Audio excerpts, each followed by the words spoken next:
नमस्कार दोस्तों, एक बार फिर से आप सभी का स्वागत है आपका अपने इस यूट्यूब चैनल एजुकेशनल गैलरी में। इस पर्टिकुलर वीडियो में हम जूलॉजी जो बीएससी पार्ट वाले जिनका जूलॉजी है, चाहे ऑनर्स हो या सब्सिडरी हो, डजेंट मैटर, उनका वाइवा में क्वेश्चन, वाइवा का जो क्या क्या क्वेश्चन पूछेगा वो हम डिस्कस करेंगे बच्चे। ये क्वेश्चन सब ऑथेंटिक क्वेश्चन है, बच्चे से मिल के हम बहुत सारे बच्चे से जानकारी लेके आपको हम उपलब्ध करा रहे हैं क्वेश्चन। आशा करते हैं कि आपको ये अच्छे से समझ में आएगा।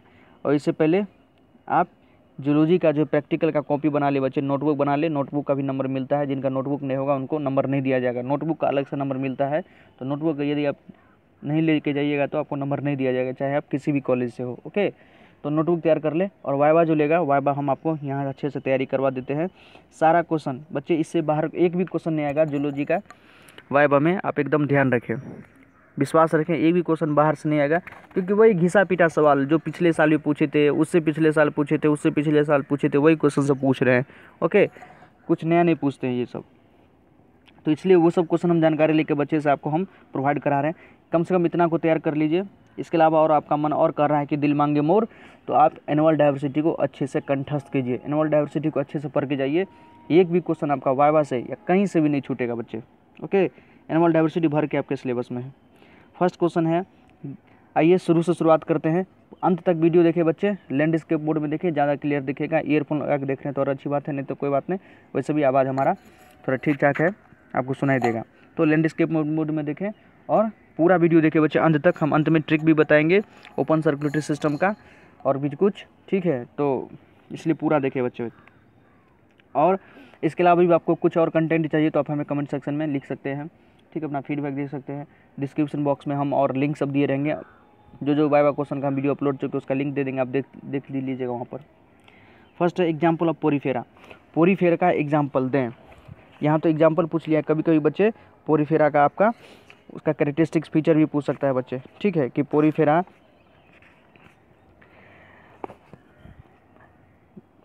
के बारे में आप क्या जानते हैं। तो पोरीफेरा आपको पता है, पोरीफेरा को हम स्पंज भी कहते हैं, ठीक है, मोस्टली एसिमेट्रिकल होता है। सेलुलर लेवल ऑफ ऑर्गेनाइजेशन क्या है, सेलुलर लेवल ऑफ ऑर्गेनाइजेशन है, कैनाल सिस्टम और वाटर ट्रांसपोर्ट सिस्टम पोरीफेरा के अंदर मिलता है, ठीक है। क्वाइनोसाइट जो स्पॉन्जी सेल है उसको लाइन करता है, ठीक है। डाइजेशन क्या होता है, तो इंट्रासेलुलर है। सेक्स और रिप्रोडक्शन बोथ सेक्सुअल और एसेक्सुअल मीन हर्माफ्रोडिट इसको कहते हैं, दोनों तरीके से होता है, तो ध्यान रखेंगे बच्चे। इसलिए कहते हैं कि एनुअल डाइवर्सिटी को पूरा सभी का कैरेक्टर, सभी का एग्जाम्पल ध्यान रख के जाइएगा तो आपको कोई दिक्कत नहीं होगा। पोरीफेरा का एग्जाम्पल पूछा है, देखिए, लिकोसोलिनिया, साइकोन, यूप्लेक्टेला, स्पॉन्जिला, इतना अगर वहाँ बोल देते हैं तो पूरा नंबर दिया जाएगा आपको। लिकोसोलिनिया, फिर से सुन लीजिए, लिकोसोलिनिया, साइकोन, यूप्लेक्टेला और Spongilla. Next question, what is the main excretory organ of annelid, Annelida का मेन एक्सक्रीटरी ऑर्गन क्या है बच्चे। तो जो एनिलीडा का मेन एक्सक्रीटरी ऑर्गन उसको कहते हैं नेफ्रीडिया, नेफ्रीडिया, DIA, सॉरी, ये नेफ्रीडिया लिखा हुआ है। और ये भी पूछ सकते हैं कि अच्छा बताओ नेफ्रीडिया कितने प्रकार का होता है। तो नेफ्रीडिया 3 प्रकार का होता है बच्चे, सेप्टल नेफ्रीडिया, फ्रेंजल नेफ्रीडिया और इंटेगुमेंट्री नेफ्रीडिया। ओके, तो याद रखिएगा एनिलीडा का भी आप कैरेक्टर्स याद रखें। डिप्लोब्लास्टिक होता है, ट्रिप्लोब्लास्टिक, तो ट्रिप्लोब्लास्टिक होता है, मेटामेरिक सेगमेंटेशन है, क्लोज्ड सर्कुलेटरी सिस्टम उसमें प्रेजेंट है, ठीक है। रेडियल या बायलेटरल, तो बायलेटरल सिमेट्रिकल है, मेटामेरिक सेगमेंटेशन उसमें प्रेजेंट है बच्चे, तो ये सब आप ध्यान रखें। थर्ड है elephantiasis is caused by, elephantiasis किसके कारण होता है। तो एक एलिफेंटियासिस जो है एस्केलमेंथिस, लगभग सभी फाइलम को कवर करेंगे, सभी फाइलम को। एक बच्चे से अगर पोरीफेरा से पूछ लिए तो दूसरे बच्चे से सिलेंट्रेटा, तीसरे से टिनोफेरा। इसलिए कहते हैं आप एनुअल डाइवर्सिटी को अच्छे से तैयार कीजिए। यदि आपसे नहीं हो पा रहा है तो कमेंट सेक्शन में ज़्यादा से ज़्यादा बच्चे लिखे कि सर एनिमल डाइवर्सिटी का आप सीरीज चलाइए, तो हम अभी सभी को शॉर्ट फॉर्म में आपको उसका एग्जाम्पल, उसका कैरेक्टर्स, एग्जाम्पल ट्रिक के साथ याद करवाएंगे बच्चे, और उससे बाहर कोई भी क्वेश्चन नहीं आएगा। तो कमेंट सेक्शन में यदि आप लिखिएगा तो हम जरूर स्टार्ट करेंगे बच्चे, ठीक है। तो देखिए, एलिफेंटियासिस एस्केलमेंथिस का जो एक मेंबर है वुचेरेरिया बैंकरोप्टाई, पढ़े होंगे। एलिफेंटियासिस जिसको हाथी पाँव भी कहते हैं, वो वुचेरेरिया बैंकरोप्टाई के कारण होता है, ठीक है। एस्केलमेंथिस का कुछ कैरेक्टर देखिए, तो एस्केलमेंथिस का जो सबसे बड़ा कैरेक्टर है सूडो सिलिमेट है बच्चे, और तो लगभग बायलेटरल सिमेट्रिकल है, ट्रिप्लोब्लास्टिक है, ये तो सभी को ध्यान रहता है, और ये और सब में भी है, कॉमन है, लेकिन जो सूडोसिलेमेट है पहला मेंबर है जो सूडोसिलेमेट है, ठीक है। इसके बाद सब क्या होगा, सिलोमेट होगा, एनेलिडा होगा, आर्थ्रोपोड होगा, मोलस्क होगा, इकानोडर्म्स, ये सब क्या है तो सिलोमेट है। लेकिन जो एस्केलमेंथिस है सूडोसिलेमेट है, और एस्केलमेंथिस से पहले प्लेटीहेलमिन्थिस है, सिलेंट्रेटा है, टिनोफोरा, ये सब क्या है, ए सिलोमेट है, उसमें सिलोम होता ही नहीं है, तो ध्यान रखेंगे। 4th नंबर देखिए, डेंटिसन रेबिट मतलब डेंटल फॉर्मूला। रेबिट का डेंटल फॉर्मूला क्या होगा, ह्यूमन का भी पूछ सकता है, लेकिन ह्यूमन का इजी है इसलिए वो जनरल नहीं पूछते हैं, रेबिट का पूछ देते हैं। और रेबिट का बड़ी कॉमन है बच्चे, अधिकतर जो इंट्रांस एग्जाम होता है उसमें भी रेबिट का डेंटिसन पूछा जाता है। चाहे आप एमएससी का तैयारी करेंगे फ्यूचर में तो आपको रेबिट का डेंटिसन फॉर्मूला आना चाहिए। तो देखिए, इंसीजर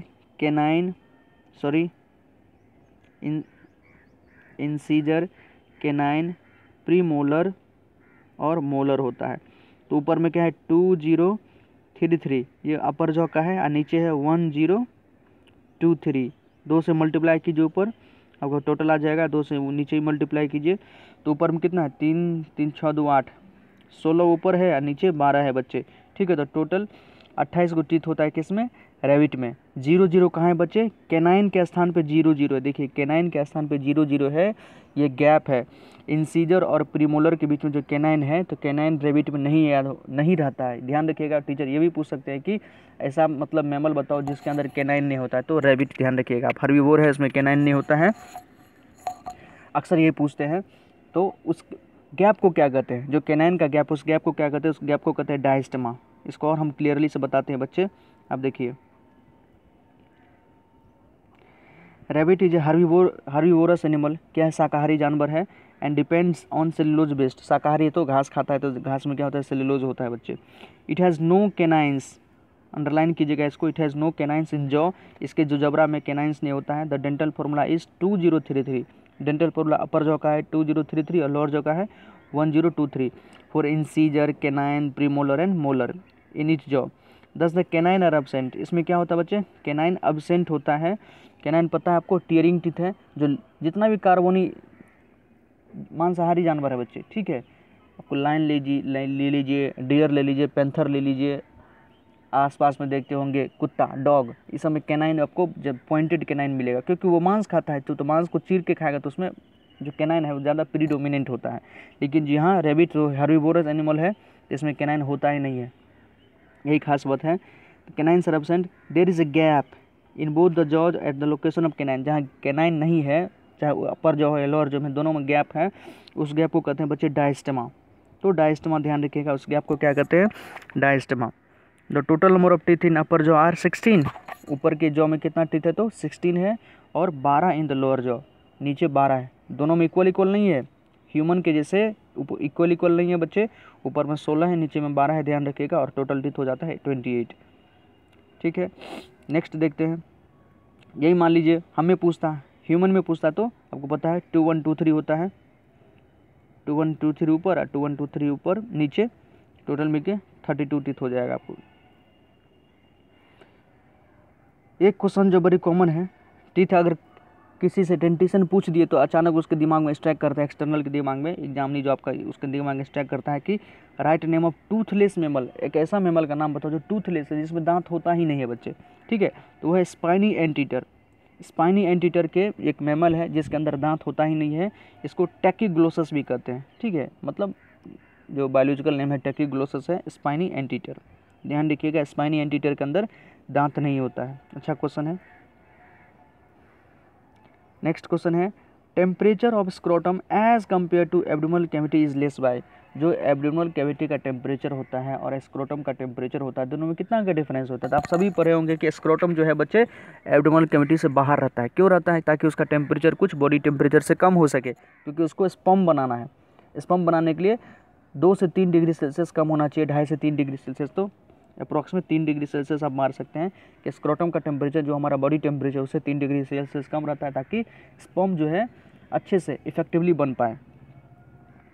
नेक्स्ट क्वेश्चन पूछ सकते हैं, व्हाट इज पार्थेनोजेनेसिस, पार्थेनोजेनेसिस क्या है बच्चे, ठीक है। पार्थेनोजेनेसिस आपके सिलेबस में भी है, और अब टीचर सब अक्सर इसको जानते रहते हैं, वो तो बहुत चीज़ जानते हैं, लेकिन ये सब छोटा छोटा टॉपिक है तो आसानी से बताया जा सकता है, इसलिए पूछ लेते हैं वो कि पार्थेनोजेनेसिस क्या होता है। तो ध्यान रखिए, पार्थेनोजेनेसिस जब बिना फर्टिलाइजेशन के डायरेक्ट बच्चा पैदा हो जाता है, उसी को कहते हैं पार्थिनोजेनेसिस बच्चे। ऐसा आप कभी हनी बी के बारे में पढ़े होंगे, तो हनी बी में 3 प्रकार का स्पीसीज होता है। एक ड्रोन होता है, उसमें एक फीमेल होती है, एक वर्कर होती है। जो तो ड्रोन बनता है बच्चे, जो ड्रोन होता है वो पार्थिनोजेनेसिस से बनता है, वो रिप्रोडक्शन से नहीं, मेल और फीमेल के मीटिंग से नहीं बनता है। बस फीमेल का जो अंडा होता है वो पार्थिनोजेनेट करके वो ड्रोन बना देता है, ठीक है। तो उसको हम थोड़ा पार्थिनोजेनेसिस को भी अच्छे से देख लीजिए आप। Parthenogenesis is a form of reproduction, reproduction का एक टाइप है in which egg can develop into an embryo without being fertilized by sperm. जो एग होती है, फीमेल की एग होती है, वो एम्ब्रायो में डेवलप हो जाता है बिना फर्टिलाइजेशन के। स्पर्म से फर्टिलाइजेशन से नहीं होता है, अपने आप जो एग है वही एम्ब्रायो बन जाता है बच्चे, ध्यान रखिएगा। एग एम्ब्रायो बन जाता है बिना फर्टिलाइज्ड बाय स्पर्म या फर्टिलाइजेशन से।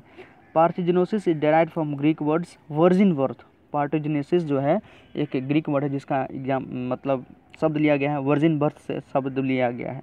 And several insect species including aphid, bees and ants are known to reproduce parthenogenesis. बहुत सारे जो हैं स्पीसीज, इंसेक्ट के स्पीसीज लगभग, जैसे हम हनी बी के बारे में बताए थे, एफिड है, बीज है, एंड्स है, ये सब पार्थिनोजेनेसिस प्रोसेस से रिप्रोड्यूस करते हैं बच्चे। तो पार्थिनोजेनेसिस एक अच्छा टॉपिक आप देख लीजिएगा अच्छे से। नेक्स्ट क्वेश्चन है axolotl larva is the name of larva. Axolotl larva अच्छा क्वेश्चन है, बार बार प्रीवियस ईयर में भी पूछे गए हैं बच्चे सब। इसका ज़्यादा बोले थे कि सर एक्सोलेटल लार्वा के बारे में पूछते ही, एक्सोलेटल लार्वा के बारे में पूछते, वो सब नहीं पढ़ के गए थे तो उन सबको नंबर नहीं मिला। लेकिन बोले सर एक्सोलेटल लार्वा अच्छे से देख लीजिएगा। एक्सोलेटल लार्वा से आता है बच्चे, ये एम्फीबिया का है। एक्सोलेटल लार्वा न्यूटेनी का भी एग्जाम्पल है। न्यूटेनी आपको पता होगा, जो लार्वल फॉर्म में ज़्यादा देर रह लेते हैं, मतलब एडोलसेंस फॉर्म में नहीं जाते हैं, मेच्योर सही से नहीं हो पाते हैं। रिप्रोडक्टिवली मेच्योर हो जाते हैं, लेकिन उनका और जो पूरा बॉडी टाइप है, फिजियोलॉजी है, वो पूरी तरह से मेच्योर नहीं हो पाता, उसी को न्यूटेनी कहते हैं। तो एक्सोलेटल लार्वा का अच्छा एग्जाम्पल कौन है, तो एम्बायोस्टोमा, या सॉरी एक्सोलेटल लार्वा किस में मिलता है, तो एम्बायोस्टोमा। एम्बायोस्टोमा एम्फीबिया का एक मेंबर है। लार्वा से क्वेश्चन आता है, लार्वा ऑफ ब्लानोग्लोसस। यहाँ तो ब्लानोग्लोसस का पूछ लिया है, प्लेनुला का पूछ सकता है, टॉर्नेरिया का पूछ सकता है बच्चे, ध्यान रखिएगा। मलस्क लार्वा पूछ सकता है, लेकिन जो एक बच्चे से ब्लानोग्लोसस का लार्वा के बारे में पूछा था, तो लार्वा ब्लानोग्लोसस क्या है, टॉर्नेरिया। क्या है, टॉर्नेरिया बच्चे, ध्यान रखिएगा। नेक्स्ट है वही एनिमल किंगडम से बोले, अधिकतर बच्चे बोले sir animal diversity, animal diversity, animal diversity. हम बोले स्पेसिफिक टॉपिक बताओ ना, एनिमल डाइवर्सिटी थोड़ा भास्ट टॉपिक है, तो तब जाके ऊपर का कुछ जो क्वेश्चन डिस्कस किए हैं बच्चे वो सब पता लगा। नहीं तो सब एनिमल डाइवर्सिटी बोल रहे थे और उसमें बता रहे थे कि sir metameric segmentation, schizocoelom, open circulatory system, pseudocoelomate, coelomate, इन सब का एग्जाम्पल वो पूछ रहे थे। तो इसलिए हम कुछ लाए हैं बच्चे, जैसे मेटामेरिक सेगमेंटेशन का पूछेंगे। मेटामेरिक सेगमेंटेशन किन किस में होता है, तो एनालिड, ऑर्थोपोड और कॉर्डेट। किस में होता है बच्चे, एनालिड, ऑर्थोपोड और कॉर्डेट। ध्यान रखिएगा, एनालिड, ऑर्थोपोड और कॉर्डेट में क्या होता है, मेटामेरिक सेगमेंटेशन। एनालिड, एनालिड याद होगा, अर्थवर्म है इसका एग्जाम्पल। अच्छा, ऑर्थ्रोपोडा का तो बहुत सारे एग्जाम्पल है आपका, इंसेक्ट जितना भी ऑर्थ्रोपोडा के अंदर आता है, स्पाइडर हो गया, स्कॉर्पियन हो गया, ऑर्थ्रोपोडा के अंदर आता है। और कॉर्डेट, कॉर्डेट का तो हम सब एग्जाम्पल है, पाइसेज है, एब्स है, रेप्टाइल है, एम्फीबिया है, ये सब कॉर्डेट का एग्जाम्पल है। ओके बच्चे, नेक्स्ट है साइजोसिलोम। सिलोम पढ़ेंगे, सिलोम 2 प्रकार का होता है, एंटेरोसिलोम और साइजोसिलोम। ठीक है, सिलोम क्या होता है, सिलोम जो होता है, जो बॉडी कैविटी है, बॉडी कैविटी यदि मेसोडर्म से लाइंड है, बॉडी कैविटी जो भी हमारे अंदर बॉडी कैविटी है या किसी भी लिविंग ऑर्गेनिज्म के अंदर अगर बॉडी में कैविटी है, तब बॉडी कैविटी है अगर वो मेसोडर्म से लाइंड है तो उसको कहते हैं सिलोम। ओके बच्चे, तो 2 प्रकार के होते हैं, साइजोसिलोम, एंटेरोसिलोम भी होता है, लेकिन साइजोसिलोम से ज़्यादा क्वेश्चन पूछते हैं। तो साइजोसिलोम का एग्जाम्पल है बच्चे एनालिड, ऑर्थोपोड, मोलस्का। कौन है, एनालिड, ऑर्थोपोड, मोलस्का। याद देखिएगा, यहाँ है एनालिड, ऑर्थोपोड, मोलस्का। हम सही से थोड़ा पेन नहीं चला पा रहे हैं, आप देख लीजिए, एनालिड, ऑर्थोपोड, मोलस्का। आप इसको ट्रिक आम से भी ध्यान रख सकते हैं बच्चे, आम, उसके आम का साइज़ परफेक्ट है बच्चे, बहुत ही इंपॉर्टेंट, इसको ध्यान रखें, उसके आम का साइज़ परफेक्ट है। आम हो गया एनालिड, ऑर्थोपोड, मोलस्क, साइज मतलब साइजोसिलोम। ओके, उसके आम का साइज़ परफेक्ट है, ध्यान रखिएगा, आम, एनालिड, ऑर्थोपोड, मोलस्क, और साइज हो गया आपको साइजोसिलोम। नेक्स्ट क्वेश्चन है ओपन सर्कुलेटरी सिस्टम। ये भी क्वेश्चन बच्चे बहुत ज़्यादा पूछा जाता है। ओपन सर्कुलेटरी सिस्टम जो एनिमल डाइवर्सिटी ये पढ़े हैं, किस किस में ओपन सर्कुलेटरी, किस किस में क्लोज सर्कुलेटरी सिस्टम मिलता है। तो क्लोज सर्कुलेटरी सिस्टम का आप तो सीधे बोल दीजिएगा कॉर्डेट, लेकिन ओपन सर्कुलेटरी सिस्टम का आपको अच्छे से ध्यान देखना पड़ेगा बच्चे। तो ओपन सर्कुलेटरी सिस्टम का एग्जाम्पल है हेमा। हेमा बताते हैं अच्छे ट्रिक के साथ बच्चे। ओपन सर्कुलेटरी सिस्टम हम आपको देखिए, हेमा ध्यान रखिए आप, ओपन सर्कुलेटरी सिस्टम में हेमा, एच से हो गया हेमिकॉर्डेट बच्चे, लिख लीजिए हेमिकॉर्डेट, खुद से लिखिए आप। एच से हेमिकॉर्डेटा, ई से इकाइनोडर्मेटा, एम से मलस्क या मलस्का जिसको कहते हैं, स्नेल फैमिली, स्लेन घोंगा जो होता है मलस्क है, ऑक्टोपस मलस्क है। और ए से हो गया आपको एनेलिडा बच्चे, एनेलिडा बहुत अच्छे से, ए से एनेलिडा, सॉरी ए से ऑर्थ्रोपोडा, सॉरी ए से ऑर्थ्रोपोडा। एनेलिडा जो है क्लोज्ड सर्कुलेटरी सिस्टम का एग्जाम्पल है बच्चे। एनेलिडा क्या है, क्लोज्ड सर्कुलेटरी सिस्टम का एग्जाम्पल है। तो ए से आपका हो गया ऑर्थ्रोपोडा बच्चे। मलस्क, इकानोडर्मेटा, हेमिकॉर्डेटा और ऑर्थ्रोपोडेटा। हेमिकॉर्डेटा, एच से हेमिकॉर्डेटा, ई से इकानोडर्मेटा, एम से मलस्का और ए से ऑर्थ्रोपोडा, ठीक है। और इसके अलावा जो है लोअर कॉर्डेट, एक लोअर कॉर्डेट है जिसका नाम है टूनिकेट, यूरोकॉर्डेटा भी इसको कहते हैं बच्चे, टूनिकेट्स। इसके अंदर आपको एग्जाम्पल याद होगा स्कीडिया सल्वा डोलाइलियोलम, वो होता है ट्यूनिकेट्स का मेंबर। तो इसके अंदर भी क्या मिलता है, ओपन सर्कुलेटरी सिस्टम। क्या है बच्चे, ओपन सर्कुलेटरी सिस्टम, ओके, ध्यान रखिएगा। ओपन सर्कुलेटरी सिस्टम किसके अंदर है, हेमिकॉर्डेटा, इकानोडर्मेट, मलस्क और ऑर्थ्रोपोडा। हेमिकॉर्डेट, इकानोडर्मेटा, मलस्क और ऑर्थ्रोपोडा बच्चे आपको ध्यान रहना चाहिए, ये ट्रिक है हेमा से, ठीक है। इसके अलावा जो है क्लोज सर्कुलेटरी सिस्टम किसके अंदर मिलता है, तो जो इन्वर्टेब्रेट है उसके अंदर है एनेलिडा। कौन है, एनेलिडा। एनेलिडा आप ध्यान रखिए, उसके अंदर क्लोज सर्कुलेटरी सिस्टम मिलता है। और मलस्क का हम देखें तो ओपन सर्कुलेटरी सिस्टम, लेकिन एक होता है सिफेलोपोड मलस्क। कौन है बताए, सिफेलोपोड मलस्क, उसको ध्यान रखिएगा। उसका एग्जाम्पल ऑक्टोपस, ऑक्टोपस है जो है, इसके अंदर क्लोज्ड सर्कुलेटरी सिस्टम मिलता है। ऑक्टोपस है जिसको डेविल फिश भी कहते हैं, इसके अंदर क्लोज्ड सर्कुलेटरी सिस्टम मिलता है। ऑक्टोपस है सीपिया, ऑक्टोपस सीपिया जिसको लोलीगो भी कहते हैं, सीपिया सॉरी कटल फिश कहते हैं, सीपिया, ऑक्टोपस, सीपिया और लोलीगो, ये तीन मलस्क का ऐसा है जिसके अंदर क्लोज्ड सर्कुलेटरी सिस्टम मिलता है बच्चे, ठीक है। क्लोज फिर से देख लेते हैं। एक तो हो गया आपका एनेलिडा, एनेलिडा मतलब अर्थवर्म वाला, आप ध्यान रखिएगा। एनेलिडा के अंदर क्या मिलता है, क्लोज सर्कुलेटरी सिस्टम। आर्थ्रोपोडा के अंदर, इंसेक्ट के अंदर ओपन सर्कुलेटरी सिस्टम बच्चे, ए से कंफ्यूज मत होइएगा, ए वहाँ पर क्या था, हेमा में ए था ऑर्थ्रोपोडा। और क्लोज सर्कुलेटरी सिस्टम आपका एनेलिडा है। और एक सिफेलोपोड मलस्का में आपको बताए थे, ऑक्टोपस है, इसमें ऑक्टोपस है, सीपिया है और लोलीगो है, इसके अंदर क्लोज सर्कुलेटरी सिस्टम मिलता है। नहीं तो जितना भी मलस्क है सबके अंदर ओपन, बस सिफेलोपोड मलस्क के अंदर क्लोज सर्कुलेटरी सिस्टम। एक हो गया कॉर्डेट, कॉर्डेट जितना भी कॉर्डेट है बच्चे, चाहे वो एम्फीबिया हो, रेप्टाइल हो, पाइसेज हो, एब्स हो, सबके अंदर क्लोज्ड सर्कुलेटरी सिस्टम मिलता है, ओके। तो ये कुछ क्वेश्चन था आप बच्चे अच्छे से इसको देख लीजिए। तो हम ज़्यादा ही बता दिए, इसमें से आप देख लेंगे तो आपको यहाँ पर कोई दिक्कत नहीं होगा, कहीं आपको दिक्कत नहीं होगा बच्चे। वाइवा में तो आपका कम से कम यहाँ क्लियर हो जाएगा। लेकिन और अच्छे से आप प्रीवियस ईयर का तैयारी करते हैं अभी से ही, इस कुआं से निकलने का कोशिश कीजिए। दुनिया देखिए, जाइए दिल्ली विश्वविद्यालय जाइए, JNU जाइए, बेंगलोर जाइए, इस सब यूनिवर्सिटी में MSc करने का सोचिए। प्रीवियस ईयर क्वेश्चन का तैयारी कीजिए। यदि आप उसका तैयारी करना चाहते हैं तो कमेंट बॉक्स में लिख सकते हैं, हम आपको प्रीवियस ईयर क्वेश्चन से क्या क्या क्वेश्चन आया हुआ है वो सब बताएंगे आपको बच्चे, ठीक है। हाल ही फिलहाल में हम कल परसों MSc DU का एग्ज़ाम दे के आए हैं बच्चे, तो आपको हमारा अनुभव अच्छा से काम आएगा बच्चे, ठीक है। तो अच्छे से पढ़िए और प्लीज़ चैनल को सब्सक्राइब कीजिए। आप अगर पहले से किए हैं तो आपको बहुत धन्यवाद। चैनल को सब्सक्राइब करें, लाइक करें और अपने दोस्तों को भी शेयर करें, क्योंकि वाइवा क्वेश्चन है, वाइवा भी मार्क तो मायने रखता है। और इस बार से कर दिया है कि जिनका भी अच्छा नंबर आएगा उनको प्राइज़ दिया जाएगा बच्चे, ठीक है। LNMU में जिनका भी अच्छा नंबर आएगा टॉपर स्टूडेंट को फर्स्ट सेकंड थर्ड को प्राइज़ दिया जाएगा। तो उसका भी वीडियो का लिंक हम डिस्क्रिप्शन बॉक्स में दे देंगे, आप वहाँ से देख सकते हैं। ओके बच्चे, तो thank you, best of luck for your exam. धन्यवाद। कोई और हो इशू हो तो आप प्लीज़ हमारे कमेंट सेक्शन में लिखें या डायरेक्ट हमारे व्हाट्सएप पर मैसेज कर सकते हैं, नंबर हम दे देंगे। धन्यवाद।